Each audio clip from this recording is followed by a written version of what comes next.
Good morning, English majors. Welcome back to a new branch of linguistics that we're going to discuss, which is going to be about morphology. Morphology is the branch of linguistics that studies the structure and formation of words. So tapos na tayo sa sound systems, which are phonetics and phonology. Ngayon, nasa structure na tayo ng language, which of course is going to be words, phrases, clauses, sentences. Pero yung phrases, clauses, and sentences, papunta na yun sa syntax. Our main proponent ngayon is going to be about morphology, which is about words, how they are built from smaller meaningful units called morphemes. But not just from morphemes. Pag-uusapan din natin kung paano nabubuo ang isang word. A morpheme is the smallest unit of meaning. And there are two kinds of morpheme. It can either be free or bound morpheme. So, a free morpheme, these can stand alone as independent words with meaning. For example, book, run, happy. These three words, they carry their own meaning and they can stand alone. Ang other term natin para sa free morpheme is root word. Bound morpheme naman, from the word bound, kailangan mo siyang idikit. So, ang other term for bound morpheme ay affixes. We have three, we have two affixes which are prefixes and suffixes. Pero kasi meron din tayong tinatawag na circumfix and meron din tayong tinatawag na infix. Infix and we have circumfix. Pero in my opinion, oo, bound morpheme sila, pero dalawang bound morpheme ang circumfix. So, a circumfix is basically a word na merong prefix at merong suffix. Ang infix naman is maglalagay ka sa gitna. So, sa Filipino merong ganyan. Gitlapi tawag dyan. In English meron din pero sobrang rare ng examples. I'll provide one later. Intindihin muna natin what do we mean by bound morpheme. As I said, bound morpheme from the word bound, kailangan idikit. It cannot stand alone. Therefore, it is not a word. But it can carry meaning. So, prefix and suffix. This is a prefix. This is a suffix. Makita mo yan sa harap ang prefix. Makita mo naman sa likod ang suffix. So, let's say our word is book. Our word is book. This is a free morpheme and it can stand alone. At the same time, this is the root word. Naglagay tayo ng suffix na s. So, the word now becomes books. Books. On its own, ang s kasi hindi niya kayang tumayo mag-isa, but it carries meaning. Anong meaning yung nadadagdag niya? Because yung word na book, this is singular, tama? Naglagay ka ngayon ng s. It now becomes plural. Books. So, yan ang purpose ng bound morpheme. Now, what exactly do we mean by morpheme ba? Kasi look, sabi dito, morpheme is the smallest unit of a meaning. 'Di ba sa phonology last time, meron tayong tinatawag na phonemes, which is the smallest unit of sound. Ang morpheme naman, smallest unit of meaning. So what exactly do we mean by that? Let's have a look at this word. Our word is adorable. Question, pwede pa ba natin tong i-divide? We can divide it, 'di ba? We have two morphemes in this case. We have adore and we have abol. Adore is a verb. Abol naman is a suffix. But on its own, it carries meaning. When we say able, it means it's allowed. So when you say adorable, parang nagiging part na siya na ang cute naman nito, or let's say, pwede siyang maging cute. Parang ganon. It's adorable. Pwede siyang maging cute. Parang ganon. Question, pwede mo pa bang liitan to? Pwede pa ba? Etong suffix na able, pwede mo pa tong litan? Hindi na, 'di ba? Look, able and le. On their own, walang meaning 'yan. Kaya the smallest morpheme is able in this case. And how about yung verb natin na adore? Pwede mo pa bang litan to? Pag nilitan mo 'yan, dalawang different na meaning na 'yan. Yung advertisement, 'di ba ganon? Or as in mineral, 'di ba? Diamond ore, iron ore, yung sa Minecraft. So pag nilitan mo yung word na adore, pwede naman, pero ibang-iba na yung meaning. It's no longer relevant to the word adore. Therefore, in our word adorable, dalawa yung morpheme natin dito, which is the verb adore, ito yung root word natin, and the suffix able. Okay? So, yan ang purpose ng morphemes. And there are two types of bound morphemes. It can either be inflectional or derivational. Pag sinabi nating inflectional, it does not change the core meaning or word class. They only modify a word to express grammatical functions such as tense, number, possession, or comparison. Tandaan nyo lang, pag sinabi nating inflectional, hindi magbabago. Inflectional, hindi magbabago. So parang hindi. Pero para lang maalala nyo, inflectional, hindi magbabago. What do we mean by that? Ang root word natin is walk. Walk is a verb, tama? Naglagay ka ngayon ng suffix na ed. So, walk is now walked. Question, naging noun ba yung walk? Naging adjective ba? Hindi. It's still a verb. So, ito yung sinasabi na it only modifies a word to express grammatical function, to express a tense. Tense. So, parehas pa rin siyang verb.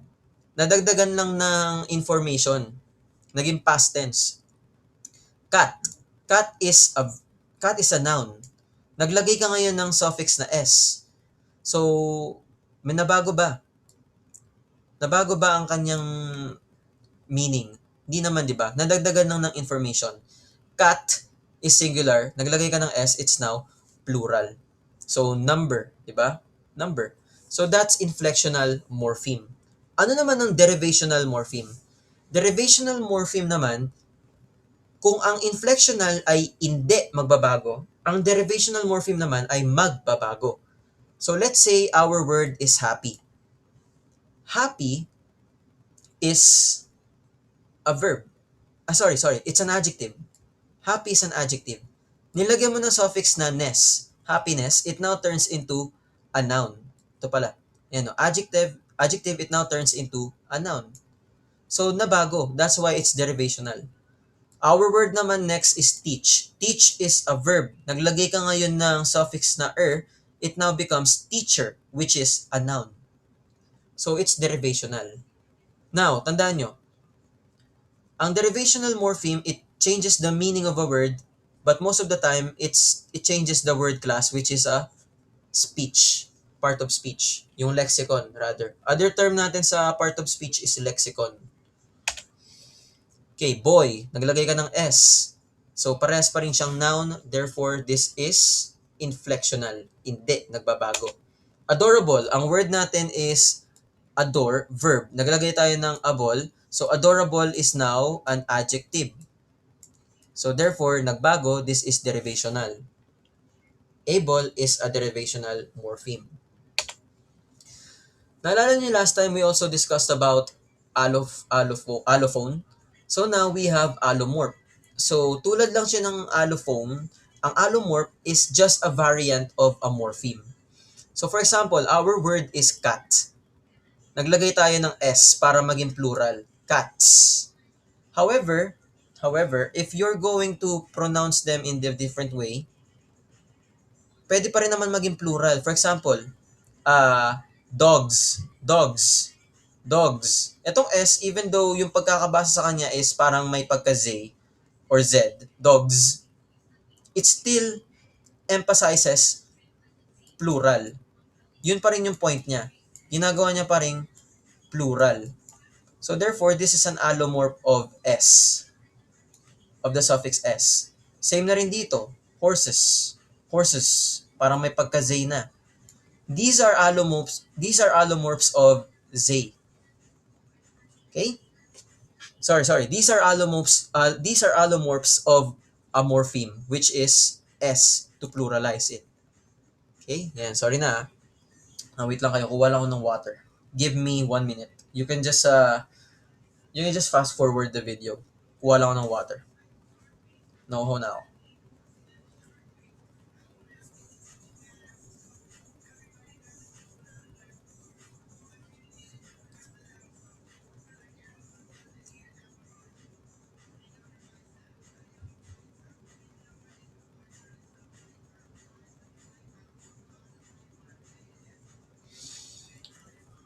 Alright, so I'm now refreshed. Refreshed na ako. Whew. Okay. Alright, so once again, pag sinabi nating allomorph, this is just a variant form of a morpheme. Variant lang. It still carries the same meaning or function. Yun lang naman yun. Now, let's discuss about word formation. Paano nga ba nabubuo ang word? Madaming ways para makabuo ng word class. Pero ang pinaka-basic way para bumuo ng word is mag-imbento ka on the spot. And we call that coinage. So, creating entirely new words, often as brand names or inventions, without derivation from existing words. Example, Kleenex, Xerox, and Google. Eh sir, hindi ba lahat ng word ginawa lang? Yes, lahat ng words sa buong mundo ay ginawa lang. Inimbento lang ng tao yan. Pero kasi, words evolve. For example, no? For example, we have compounding. It came from two independent words which are tooth plus brush. Dahil kinumbine mo yan together, you will now have what we call toothbrush. So yes, lahat ng words ay inimbento, kinoin muna originally. Pero throughout the years, through decades and through centuries, yung mga coined words na yan, pinagdikit-dikit nyo, yung iba naman, ni-remove nyo yung spelling, yung iba naman, binago nyo yung pinaka-meaning, yun ang word formation. So, kung tatanungin mo ako paano magbuo ng word, magsisimula lahat yan sa coinage. Kasi lahat ng words ay inimbento. Pero pag nag evolve siya, pwede nating sabihin compounding. Compounding is combining two or more independent words to form a new word. Pwede din siya mag-evolve into a derivation. Nagdagdag ka ng prefix or ng suffix. For example, ang word natin is happy. Naglagay ka ng ness, happiness. So, nabago na yung meaning. That's also another way of creating a new word. Another way of creating a new word is conversion or zero derivation. Let's say nga, ang word natin is email. Email. Tapos, ang word pa rin natin is email. So, from noun, naging verb. This is zero derivation. Bakit siya zero derivation? Kasi hindi ka naman naglagay ng prefix or suffix. Hindi ka naglagay ng prefix or suffix. That's why an other term sa conversion is zero derivation. Ang noun natin is email. I will send you an email. So in that sentence, it stands as a noun. I will send you an email. Compared to I will email you. I will email you. It now turns into a verb. Okay? And then we also have back formation. So when we say back formation, this is creating a new word by removing what is mistaken as an affix. So for example, our word is editor. Ni-remove mo yung or, it's now edit. So back formation siya. Okay? So think of it like this. Yung root word, pag dinagdagan mo, it's derivation. Pag binawasan mo naman, it's back formation. Okay? And then we have blending. Ang blending naman is by merging. Merging. For example, our word is smoke plus fog equals smog. So how is this different from compounding? Sa compounding kasi class, walang mababagong spelling. Sa compounding, walang mababagong spelling. Take a look. Ang word natin is tooth plus brush. Nung pinag-combine mo sila together, wala naman na bagong spelling. It's still the same. Pag blending, ang word natin, smoke plus fog, pinagdikit mo, nabago yung spelling, smog. Another famous example of blending. Another famous example of blending is breakfast plus lunch, ano sagot? Brunch. Okay? Clipping. Clipping naman is shortening a longer word without changing its meaning. So, ano yung difference nito sa back formation? Sa back formation kasi, pag nag-remove ka, mababago yung meaning. For example, editor. Editor is a noun. Tao yan, editor. Ni-remove mo yung or, it now becomes a verb, an action, edit. Dito sa clipping, pag nag-remove ka, hindi mababago yung meaning. For example, telephone, tinanggal mo yung tele, phone. Phone na lang. It's still the same thing. Tinanggal mo lang yung tele. And then we have acronym initialism, forming a word from the initial letters of a phrase. Example, NASA.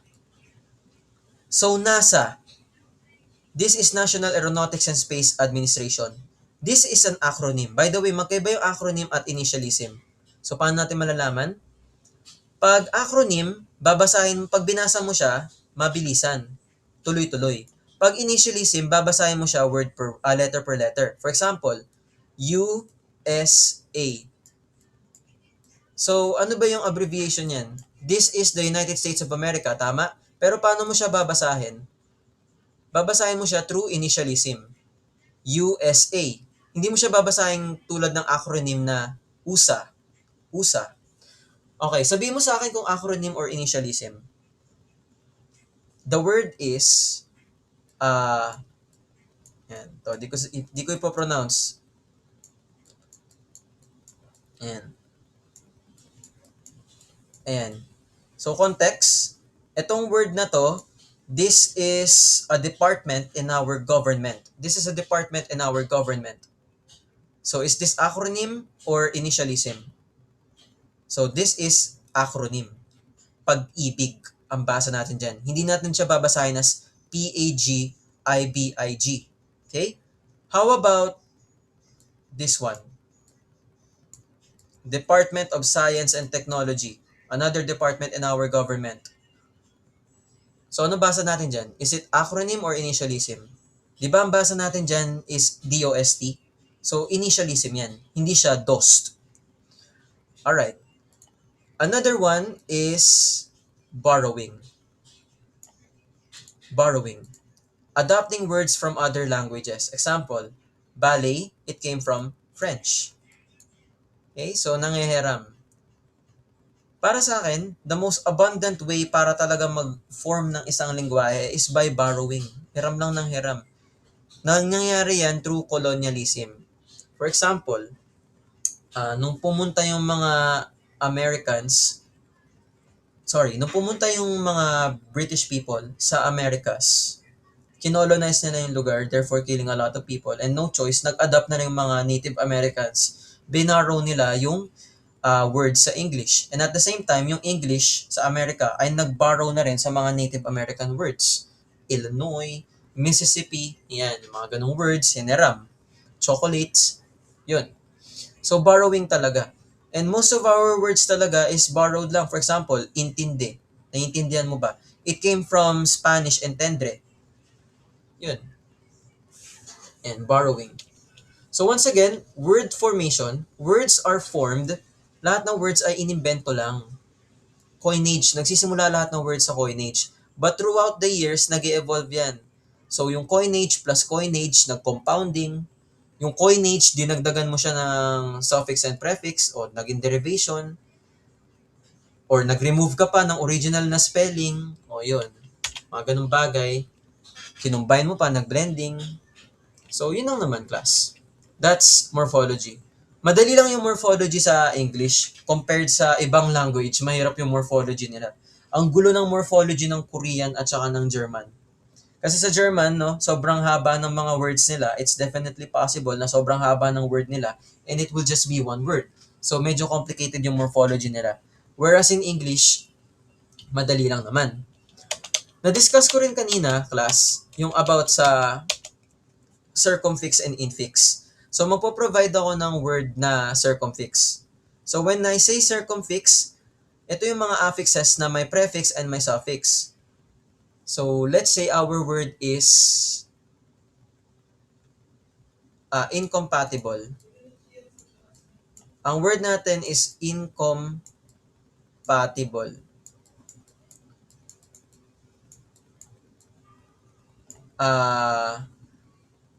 Incompatibleness na lang. Incompatibleness. Yan, mabaan natin. Angas. So, ang ating root word natin is compatible, di ba? Compatible. Yan yung pinaka-root word natin. Compatible. Pwede mo pa bang litan yung word na compatible? Compati? May ganun ba? Wala, di ba? So, ang root word natin is compatible. So, naglagay tayo ng prefix na in at naglagay din tayo ng suffix na ness. Incompatibleness. So, this is a circumfix. Kasi dahil meron tayong parehas. Okay? This is a circumfix. Ano naman yung infix? Ang infix, hindi natin to kadalasan ginagamit sa English. So, infix is inserting a bound morpheme or free morpheme sa loob. So, for example, sa Tagalog, yan nga yung gitlapi. Ang root word natin is kain.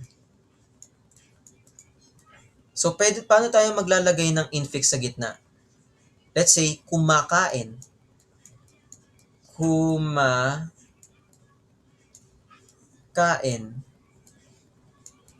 Yan ang ating gitlapi or infix. Etong um. So, paano natin to ina-apply sa English? Isa lang po example sa English. Let's say, ang word natin is absolutely. Absolutely. Naglagay ka ngayon ng infix sa gitna. Abso-bloody-lutely. Yun lang naman. Yun lang ang pinakasikat na example ng infix in the English language. Abso-bloody-lutely. Alright, so we're done with morphology. We're now going to discuss syntax in our next video. Bye for now.